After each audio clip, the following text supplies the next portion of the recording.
¿Qué tal? Muy buenas noches. Qué gusto podernos encontrar en este espacio. Hoy que es una fecha muy especial para todo el equipo de TN23 porque estamos de aniversario, 11 años de poder transmitirle a ustedes las noticias. Y bueno, como programa a la medida también nos sentimos orgullosos y queremos agradecerle, por supuesto, a usted por su fiel sintonía.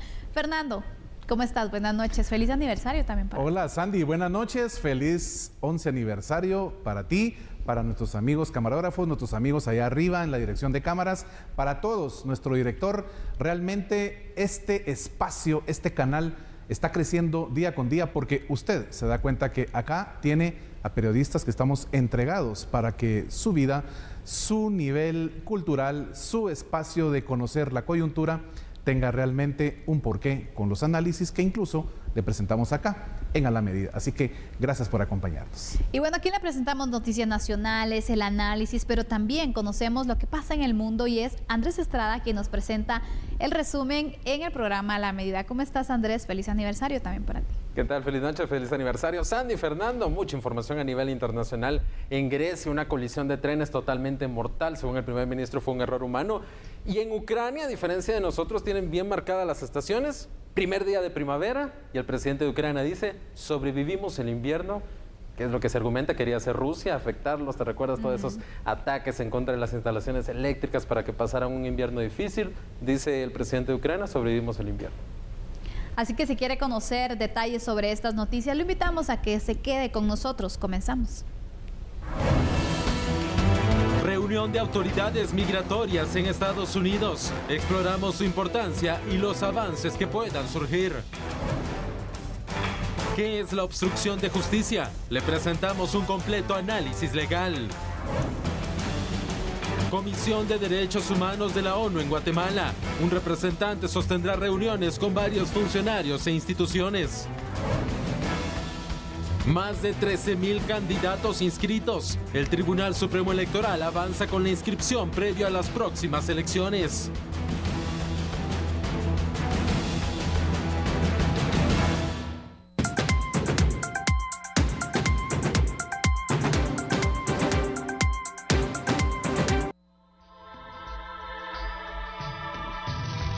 Dentro de los acuerdos está la prevención de la migración irregular y el combate de las estructuras dedicadas al tráfico ilícito de personas. Asimismo, las acciones de cara al fin del título 42 en mayo próximo.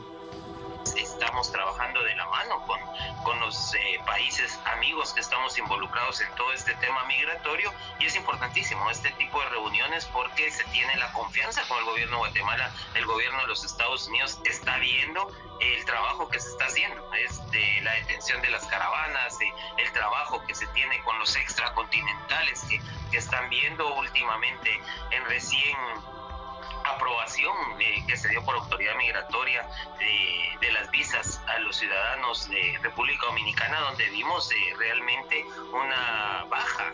Y parte de eso es estas reuniones que tenemos, situaciones estratégicas que estábamos viendo, cómo poderlas combatir. Hay que recordar que estamos a puertas el 11 de mayo de un título 42 que va a frenar que las fronteras se van a cerrar y el mensaje es clarísimo. El mensaje se manda de nuevo como Instituto Guatemalteco de Migración y lo estamos comprobando, es que las fronteras están cerradas. Muy bien, el fin del título 42. Esto mantiene mucha expectativa a las autoridades norteamericanas y por supuesto latinoamericanas de las consecuencias que se pueden tener y el repunte que se puede dar incluso también del flujo migratorio. Por lo tanto, también es interesante este seguimiento que se da y estas reuniones para poder establecer qué políticas se pueden ir originando luego que finalice el título 42. Que ya hay hasta cierto punto una propuesta, Fernando, por parte de Estados Unidos que hablábamos la otra vez, ¿no? Es una propuesta en la cual prácticamente, bueno, tiene ciertas similitudes con el denominado tercer país seguro que se había ya planteado en la administración de Donald Trump, que también algo parecido está la situación. Entonces, no sabemos si esa política al final se va a entrar en vigencia, qué va a pasar, pero lo que sí es de que ya estamos prácticamente en cuenta regresiva para la finalización del título 42. Totalmente. Acá es realmente un concepto de qué es lo que está sucediendo con las familias que toman la decisión, los miembros de las familias que toman la decisión de viajar buscando una mejor oportunidad para su gente. El flujo migratorio es un derecho humano, lo hemos planteado en diversidad de ocasiones, es un derecho en donde yo, como cabeza de familia, busco mejores oportunidades que normalmente, y porque es una situación ya de aprendizaje generacional. Esa oportunidad está allá en el norte, en Estados Unidos. Entonces voy a hacer lo que esté a mi alcance, endeudarme, salir de mis bienes, pocos o muchos que yo pueda tener, vendérselos a quien me dé la plata necesaria para pagarle, a quien me pueda trasladar hasta ese país en donde está el famoso sueño americano. Pero las circunstancias legales y toda la aplicación del derecho interno de Estados Unidos, lo que hoy por hoy está buscando, claro, que haya una migración, definitivamente, que haya un flujo de personas que del trifinio norte del bloque centroamericano, es decir, Honduras, El Salvador y Guatemala, puedan definitivamente viajar para poner su mano de obra y trabajar en Estados Unidos. Eso el país estadounidense nunca ha dicho que no. Lo que pasa es que la circunstancia que se busca es que ese flujo migratorio se haga de manera legal. Y entonces lo que vemos acá es un espacio en donde la aplicación del derecho interno de Estados Unidos lo que busca es, aquí está la fuente de trabajo, aquí puede usted venir y generar lo que necesita en materia de salario para hacer lo que quiera con su dinero, mándeselo a su familia, al país de donde usted proviene, usted subsista acá. Pero realmente lo que se busca es que ese traslado de personas que tomaron la decisión de convertirse en migrantes se haga dentro de la normativa legal que Estados Unidos quiere aplicar para el ingreso de las personas a su territorio. En las coberturas que hemos realizado como TN23 tenemos contactos y tenemos toda una red de noticias, y precisamente en un reporte que nos realizaba uno de nuestros corresponsales en Estados Unidos, pues entrevistaba a una persona que ve temas de derechos de los migrantes y decía, es mentira que van a pasar. Planteaba la realidad que se está dando actualmente, porque sabemos que el título 42 incluso ha sido utilizado como una estrategia por los coyotes para decirle a la gente, bueno, ahorita está el título 42, es cuando tiene que viajar, incrementando incluso el precio para poderlos trasladar, y pues también están haciendo ciertas estrategias con que, mire, ya se va a acabar, entonces mejor ahorita porque más adelante no sabemos qué va a pasar, y bueno, la gente se desespera, busca la manera de poder tener el dinero y poderle pagar al coyote para poderse trasladar, porque lo ven como una oportunidad, cuando en realidad dicen, bueno, no está pasando realmente. Las condiciones para el traslado de forma irregular siguen siendo complicadas, y lo han visto por el seguimiento, por el acompañamiento que han tenido a migrantes también, donde la realidad es otra a la que en muchas ocasiones les venden a los connacionales y bueno, a todos los centroamericanos, ¿no? Creo que el coyotaje definitivamente siempre va a tener una estructura de aprovechamiento, Sandy. Siempre va a buscar solo un fin, y su fin primordial es el obtener su margen de ganancia, que lamentablemente es demasiado alto. Es una cantidad de plata que muchas veces los que estamos viviendo, yo siempre le llamo vivir en estas burbujas, la capital, a veces en las cabeceras, y no vemos lo que realmente nuestros hermanos guatemaltecos viven en las comunidades tan lejanas, en donde la presencia del Estado pues hace falta, definitivamente hace falta, y mucho. Y entonces la decisión de migrar se hace con base en alcanzar un sueño, pero ese sueño va alimentándose cada vez de mentiras, y mentiras que provienen de gente especializada en vender algo que no es cierto. ¿Con qué fin? Con el fin, obviamente, de obtener esa ganancia, pues no importa cómo, no importa de dónde provenga, no importa qué es lo que la persona interesada tenga que hacer para darle esa cantidad de dinero que muchas veces trunca los sueños de muchas familias, porque se quedan endeudadas por mucho tiempo. Y salir adelante con una deuda de esa naturaleza, pues la esperanza es que ese familiar llegue allá a Estados Unidos y empiece a mandar esa platita para que la familia pueda ir saliendo adelante. Sin embargo, la mentira es permanente. El estandarte del coyotaje es la mentira. Y mientras nuestros hermanos guatemaltecos, hermanas guatemaltecas sigan cayendo en esas mentiras, pues esto va a ser un círculo de nunca acabar. Y por eso es que estamos en el país en el tema de la emigración, pues como estamos hasta el día de hoy. Vamos a ir con unos datos también para ampliar este análisis, que es importante conocer qué dicen las autoridades migratorias respecto a esta situación. Pues bueno, al menos las guatemaltecas afirman que han dado cumplimiento a un protocolo de atención a migrantes. Señalan que tienen como objetivo poder garantizar el cumplimiento de los derechos humanos de las personas migrantes. También destacan que se mantienen acciones a nivel nacional para promover una migración segura, regular y legal. Recientemente fueron revelados datos de encuentros entre las autoridades fronterizas estadounidenses y migrantes. En estos encuentros, que de hecho es un término que se usa por parte del gobierno de Estados Unidos para describir las capturas o detenciones de migrantes. Las cifras que han dado a conocer de enero muestran que más de 156,000 encuentros, es decir, detenciones o capturas, se han registrado, una reducción del 38% comparado con diciembre, cuando se registraron más de 251,000 detenciones o los denominados encuentros, para que ustedes vean pues cómo también ha marchado esta situación, las cifras que estamos viendo, y estos números nos reflejan la cantidad también de migrantes que pueden estar viajando de esta forma irregular y peligrosa. Cuando vemos entonces las detenciones, y sabemos que las migraciones es un tema que realmente no se puede medir, que no hay al final tampoco estadísticas oficiales, que son números que están ahí ocultos, pero vemos entonces si más de 200,000 personas han sido detenidas. Imagínense ustedes cuántos pueden estar viajando de esta manera y cuánto ha sido el riesgo, cuántos han desaparecido en el camino, cuántos han fallecido en el camino, que también se da una situación como esta. Es verdaderamente una crisis la que se está viviendo migratoria. Y si hacemos un análisis histórico, si nos vamos una década para atrás, de 10 años hacia el 23, no ha variado en mayor circunstancia. La intencionalidad de nuestros hermanos guatemaltecos de irse a buscar otra oportunidad de vida en Estados Unidos continúa siendo la misma. Incluso creo que podríamos estirarnos, Sandy, más allá de una década. Si le sumamos 10 años más, 2 décadas, vamos a ver que el tema ha sido siempre el mismo.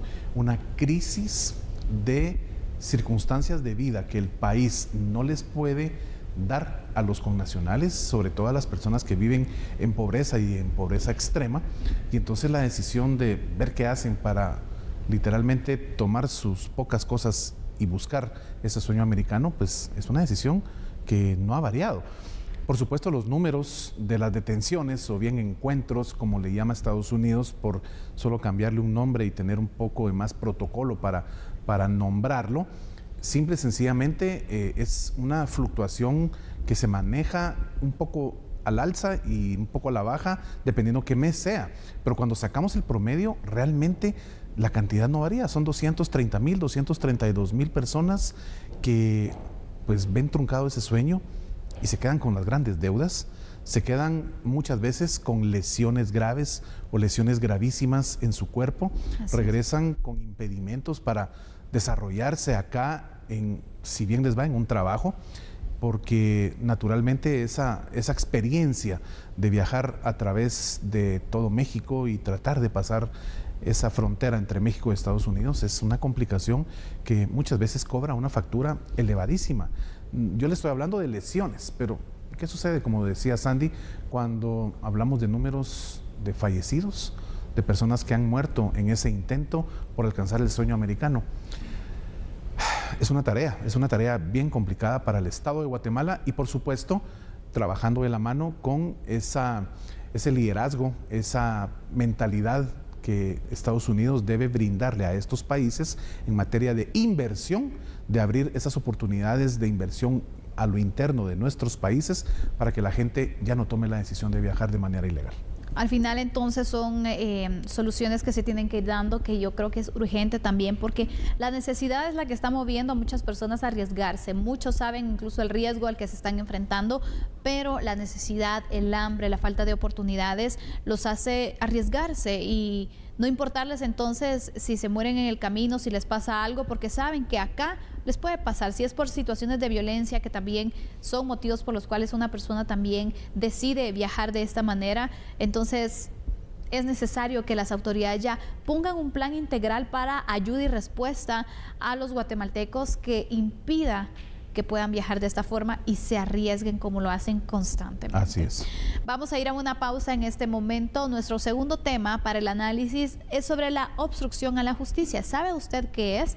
Bueno, lo vamos a estar desarrollando al regresar.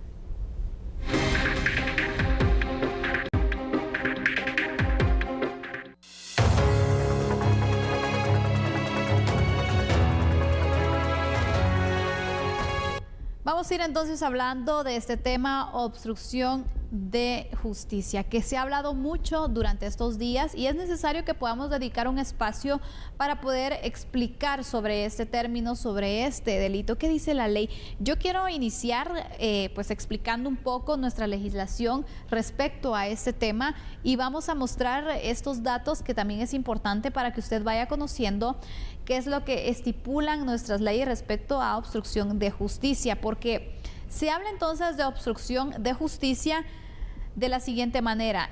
Quien comete el delito de obstrucción de justicia es la siguiente persona: quien utilice fuerza física, amenaza o intimidación, la promesa, el ofrecimiento o la concesión de un beneficio económico o de otra naturaleza para inducir al falso testimonio, perjurio o para obstaculizar la aportación de pruebas de un proceso en relación con la comisión de uno de los delitos comprendidos en la presente ley. Indica entonces nuestra legislación.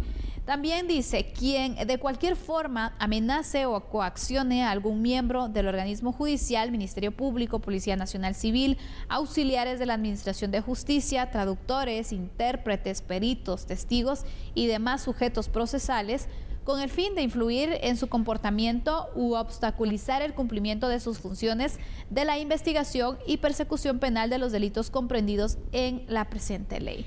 Y también vamos a continuar entonces con estas aclaraciones y explicaciones de lo que la legislación guatemalteca establece, donde se indica que también se trata de obstrucción de justicia el particular o quien, siendo funcionario, servidor o empleado público, participe en la fase de investigación o de métodos especiales de investigación, la persecución, procesamiento y juzgamiento de los delitos establecidos en la presente ley, que ya sea que protejan indebidamente o encubra a quien o a quienes aparecen como sindicados de un hecho investigado.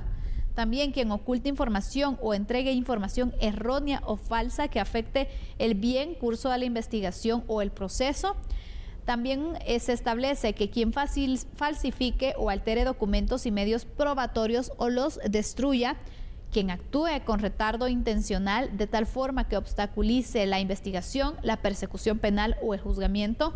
Y por último, quien preste falso testimonio a favor del sindicado o del imputado en las causas que se deriven por la comisión de los delitos establecidos en la ley. Así que estas son entonces algunas de la explicación, ¿no?, ya jurídicamente que establece nuestra legislación respecto a la obstaculización de justicia, para que vayamos aclarando. Por si hay alguna duda con que no sabía, recordemos que la ley indica que no se puede establecer como un motivo el desconocimiento a la misma, entonces claro, es necesario conocer también estos términos.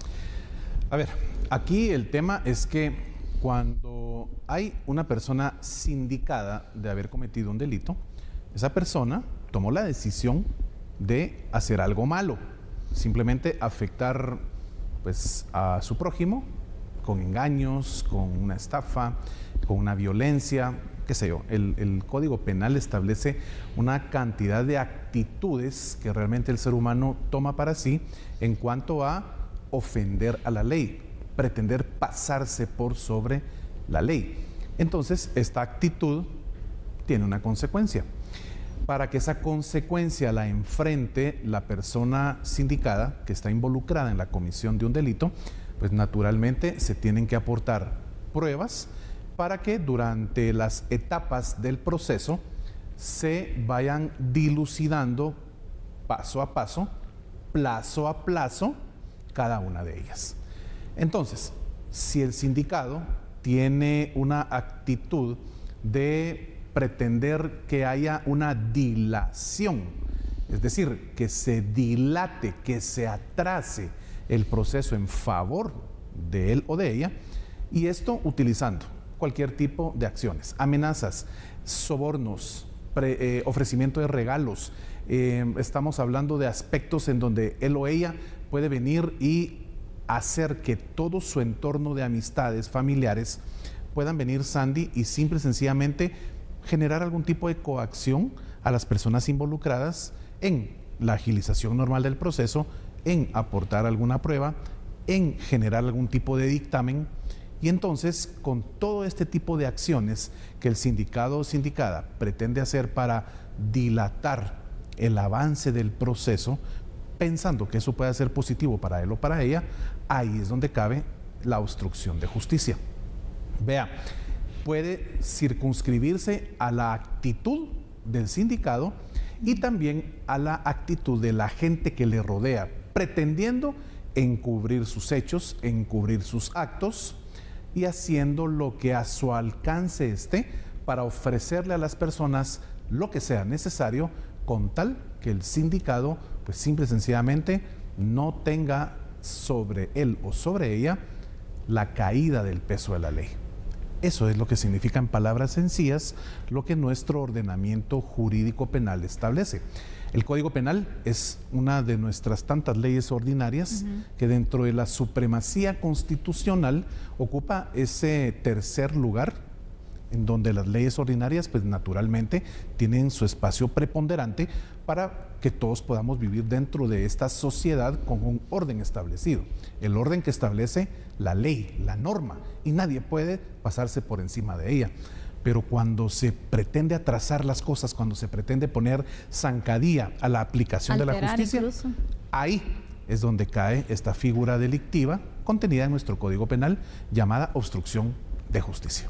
Y es que recordemos entonces que la obstrucción de justicia también no permite que exista un juicio justo y sobre todo un debido proceso, porque claro, se está alterando el resultado en cuanto a que, por ejemplo, si un funcionario público puede o quiere obstruir a la justicia también, si el Ministerio Público entonces presenta testigos falsos o evidencia también alterada, o bien tiene cierta evidencia y mejor la destruye para favorecer a alguien, o bien el acusado también pues viene y utiliza testigos falsos. Bueno, todos estos elementos hacen que finalmente no se dé un debido proceso. ¿Qué es eso, no? El resultado de una investigación que haga el Ministerio Público va a llevar a que pueda plantear las acusaciones, presentar sus argumentos, las evidencias y poder de una forma justa juzgar a alguien y que la persona también se pueda defender, pero también valiéndose de las pruebas, de las evidencias y basándose en la ley. Entonces, claro, cuando se da esta alteración,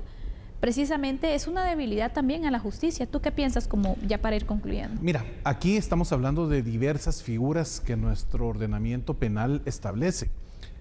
Por ejemplo, la dádiva, ¿verdad? Ese regalo que se circunscribe a una figura llamada cohecho, cohecho activo y cohecho pasivo. Yo soy el que le ofrece algo a este funcionario o a este empleado público para que las cosas o avancen o se dilaten. Yo, funcionario, también estoy ahí viendo si logro pedir algo, ¿verdad? Ahí es donde se circunscriben estas figuras que al final de cuentas caen, pues explicándolo en una palabra muy simple y muy sencilla, Sandy, sería mentir, una mentira que al final lo que hace es alimentar a la corrupción, que lamentablemente es conocida como el monstruo de las 1000 cabezas. Tiene muchas maneras de presentarse, no solo desde la parte de quien está siendo afectado como sindicado de la comisión de un delito, sino que también puede ser del otro lado, de las personas que estén llevando el proceso, léase Ministerio Público, léase organismo judicial, léase INASIF, léase cualquier espacio de la administración pública en donde haya una sola persona que se preste a actos corruptos. Entonces la obstrucción a la justicia va a encontrar un espacio para volver a renacer y todos los días volverse a repetir esta figura que lo que hace es que la justicia pronta y cumplida tarde mucho más tiempo en llegar. Exactamente. Le hemos explicado entonces un poco sobre la obstrucción de justicia, que es un término que se ha escuchado mucho durante esta semana y va a continuar también pues presentándose para que usted tenga una claridad de qué trata y también sobre lo extenso que es los puntos para que una persona sea involucrada o sea juzgada por este delito. Vamos a la pausa, regresamos enseguida.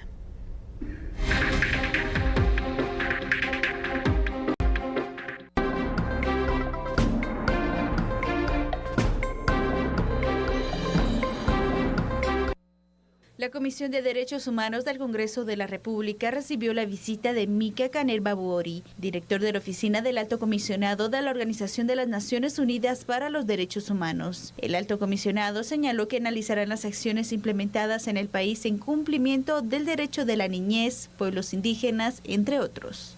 Nosotros como la Oficina de Naciones Unidas para los Derechos Humanos siempre tenemos una relación con los mecanismos de trabajo de la Comisión y por supuesto la Comisión de Derechos Humanos es uno de los más importantes y desde años estamos con ellos y estamos trabajando o identificando asuntos que puede ser de interés a nosotros y a ellos y por supuesto forma parte de asistencia técnica, asesoría técnica o conversatorios, talleres y también acompañamiento en varios asuntos. Entonces sí, ahora fue la primera reunión para identificar un poco un programa de trabajo y vamos a ver más detalles. Y también junto con el Procurador de Derechos Humanos que forma parte de este triángulo de actores que puede ser muy útil. Muy bien, es muy importante porque en unos días se va a presentar de hecho el informe en Ginebra precisamente sobre los derechos humanos. Un informe es un mapeo que se va a realizar la situación, cómo está el respeto y cumplimiento también a los derechos humanos de los países y por eso también es importante este acercamiento que se empieza a tener de hecho con nuestras autoridades, con los diversos sectores por parte de esta comisión también que se presenta, que está de visita en Guatemala y recordemos que dentro de los encuentros entonces que se han establecido es con el Procurador de los Derechos Humanos porque obviamente tienen muchísima información y son los que velan a nivel nacional por el cumplimiento de los derechos humanos, al menos ese es el mandato que se tiene y que obviamente también va a ser importante conocer cuál es el diagnóstico que ellos han realizado respecto a la situación nacional. Sí, totalmente de acuerdo contigo. Y la reunión con los diputados también es de vital importancia. ¿Por qué? ¿Por qué ese acercamiento al organismo legislativo? Bueno, pues porque dentro del Congreso de la República está la Comisión de Derechos Humanos. Incluso el Procurador de los Derechos Humanos, el doctor Córdoba, tiene que rendir un informe que se hace 2 veces al año. Es un comisionado, de hecho, de esta Exacto, comisión. así es. Y entonces, en esa actitud permanente de una PDH que le informa al legislativo, porque el legislativo es el representante del pueblo, y en esa manifestación de representar al pueblo es que recibe esa información de este comisionado de los derechos humanos en el país.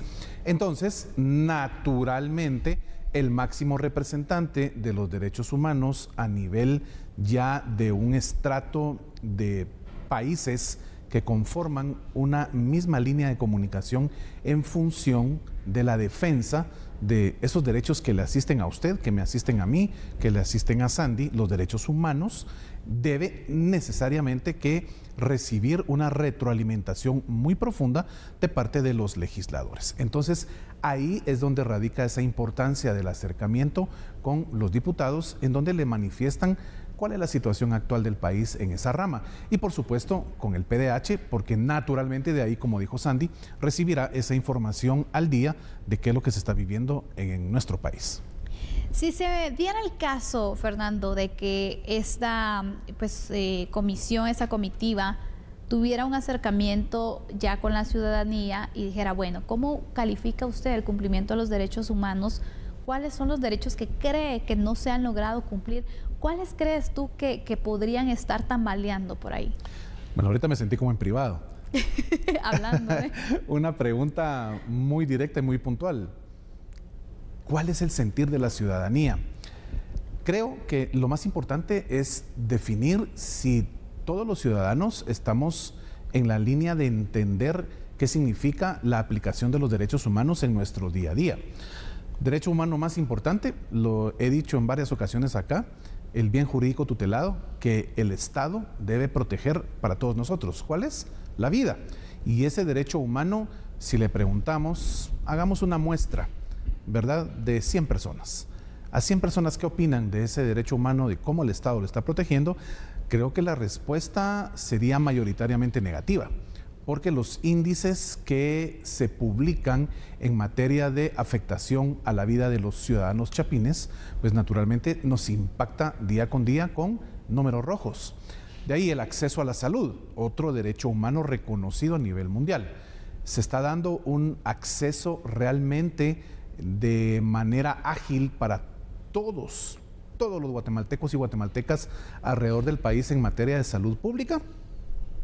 La respuesta se la dejo a usted, pero si nos vamos a aquellas comunidades que están lejanas a esta ciudad capital, pongámosle una cantidad de unos 150, 200 kilómetros hacia cualquiera de los 4 puntos cardinales que usted decida viajar, se va a encontrar con comunidades que literalmente no conocen qué es la atención de un médico profesional y están normalmente en manos de comadronas, en manos de personas que manejan obviamente muchos conocimientos en materia de medicina natural, pero esa medicina occidentalizada, esa medicina que realmente es la que estamos acostumbrados a este nivel de latitud, pues no se conoce. Entonces, segundo derecho humano que la ciudadanía, creo yo, diría, no estoy muy satisfecha con lo que está pasando.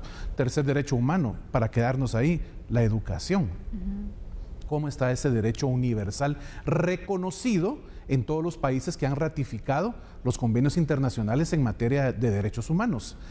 Nos hace falta mucho. Así y definitivamente el Estado de Guatemala, a pesar de que tiene la intención y los políticos de turno están haciendo el trabajo que les corresponde, pero aún falta mucho por poder decir y llenarnos la boca con satisfacción de que cada niño en este país está recibiendo la educación que merece. Así que ahí está tu respuesta, Sandra. Exactamente. Y podríamos continuar. Sabemos que no es que no se esté cumpliendo, pero sí hace falta para que ese derecho se cumpla para todas las personas, porque hasta este momento pues son algunas las que están garantizando, están gozando precisamente de esos derechos humanos. Totalmente. Vamos a ir con unos datos, porque a raíz de qué es que se ha establecido entonces esta oficina de el alto comisionado de la ONU. Pues resulta que el 10 de enero del 2005 el gobierno de Guatemala y la alta comisionada de las Naciones Unidas para los Derechos Humanos firmaron un acuerdo para establecer formalmente una oficina en el país. El acuerdo fue aprobado por el Congreso de la República el 31 de mayo del 2005 y la oficina inició labores formalmente el 20 de septiembre del mismo año. Desde 2008 el acuerdo ha sido prorrogado sucesivamente por periodos de 3 años. Y continuando entonces con la información sobre este tema, el establecimiento de la oficina pues tiene especialmente la finalidad de contribuir a la protección y la promoción de los derechos humanos de la población. El financiamiento de la oficina proviene de las contribuciones voluntarias de los Estados miembros de la ONU. Las actividades de la oficina no representan obligaciones financieras para Guatemala, para ir aclarando también, no representa pues es un gasto al final, sino que se va dando entonces de esta manera contribuciones voluntarias de los Estados miembros de la ONU. Pero así como en Guatemala, están establecidos en otros países para la vigilancia y poder entonces garantizar que se vaya dando este cumplimiento. Por eso es que se mantiene constantemente el acercamiento con la Procuraduría de los Derechos Humanos, con el Congreso de la República a través de la Comisión de los Derechos Humanos, para ver ese avance que se pueda tener, hacer recomendaciones incluso para tener un mejoramiento respecto a pues el cumplimiento de derechos humanos, ¿no? Que debe ser una constante al final. Ahora, la pregunta del millón, y yo te voy a regresar ahora a una pregunta a ti. ¿Qué sucede con el tema de los derechos humanos cuando realmente la población siente que no son los derechos humanos de ellos los que se están defendiendo a nivel de estas instancias, sino que son los derechos humanos de los delincuentes. ¿Qué opinas tú de eso? Que creo que al final existe una mala interpretación, pero también mucho se ha dado a raíz de acciones que se han tomado por parte de ciertas entidades, ¿no? Donde si tú denuncias una situación, entonces ves al final que se está garantizando, que se está dando más seguimiento o mayor control también de las garantías de derechos humanos de privados de libertad versus a lo que tú estás demandando o de lo que quisieras que pudieran ver. Entonces creo que por años se ha tenido esa creencia en la que, no, mis derechos no les importan a las autoridades más que los privados de libertad. Entonces estamos al final mal, porque yo necesito que me garanticen, por ejemplo, el derecho a la vida, claro, que me garantices muchos derechos que son fundamentales. Creo que se ha dado, aunque te he de decir que sí considero que en los últimos años ha ido transformándose ese criterio, porque pues se ha tratado la manera de ir extendiendo incluso el servicio. Ya se crearon defensorías, por ejemplo, para ver temas que quedaron en el olvido, pero hace falta obviamente por cambiar ese pensamiento también, que los derechos solamente son, o la garantía de los derechos para las personas que están privadas de libertad, cuando debe ser para todos. Totalmente. Creo que estamos en la sintonía que todo esto es un marco de trabajo obligatorio para el Estado. Así es. Velar por los derechos humanos de los 17.6 millones de guatemaltecos que somos y no establecer en ningún momento una prioridad hacia el sector que está lesionando los derechos humanos de los que sí estamos tratando de salir adelante, porque entonces ahí esa disonancia de lo que se está haciendo pues puede perjudicar el trabajo del Estado y la imagen que el Estado de Guatemala tenga a nivel de estas instancias internacionales. Bueno, le hemos dado seguimiento, entonces es importante también abordar este acercamiento y sobre todo estar pendientes también de la publicación de este informe que se realice por parte de la Alta Comisionada de las Naciones Unidas para los Derechos Humanos. Fernando, así llegamos al final del análisis de esta noche de aniversario de TN23. Que tengas una bonita noche. Muchas gracias, Andy. Un abrazo digital desde acá. Que la pases muy bien. Felicitaciones a todos nuestros miembros de la familia TN23 y a la medida, por supuesto, trabajando para ustedes. Les deseamos la mejor de las noches. Nosotros nos quedamos un momento más para poderle trasladar otras noticias. Y hablando sobre protección de derechos, varias organizaciones de América Latina se reúnen en Guatemala para tratar sobre las acciones que se pueden implementar para la protección de la niñez guatemalteca desde organizaciones basadas en la fe. Del 1 al 3 de marzo se reúnen en Guatemala representantes de varias organizaciones de Latinoamérica que conforman la Alianza por la Protección a la Niñez. El fin de la reunión será coordinar trabajos de apoyo en beneficio de la niñez víctima de la violencia de 4 países diferentes. La Alianza por la Protección de la Niñez focaliza su trabajo en 4 países de la región: El Salvador, Honduras, Guatemala y México, con el objetivo de maximizar el potencial de incidencia y de movilización de las comunidades de fe para proteger a los niños y niñas de la violencia y ayudarles a restablecer sus derechos a través de un trabajo colectivo. En el caso de Guatemala se implementarán acciones de prevención de violencia infantil en sectores como el mercado de la terminal y algunos otros sectores de la zona 9 capitalina. En otra información, el Tribunal Supremo Electoral dio a conocer que más de 13,000 personas han sido formalmente inscritas para poder participar en las próximas elecciones. A 25 días de que finalice el proceso de inscripción de candidatos, el Tribunal Supremo Electoral informó de cuántas personas que buscan un cargo público han sido inscritas a nivel nacional. Hasta el momento contamos con 13,095 candidatos debidamente inscritos. De estos, 11,921 corresponden a corporaciones municipales. Para diputados de lista nacional son 206, diputados distritales 813 y diputados al Parlamento Centroamericano 129, contando actualmente con 13 binomios que ya están debidamente inscritos también. El Registro de Ciudadanos dijo que esperan que más de 35,000 personas sean inscritas. Los ciudadanos tienen como fecha límite el 25 de marzo próximo.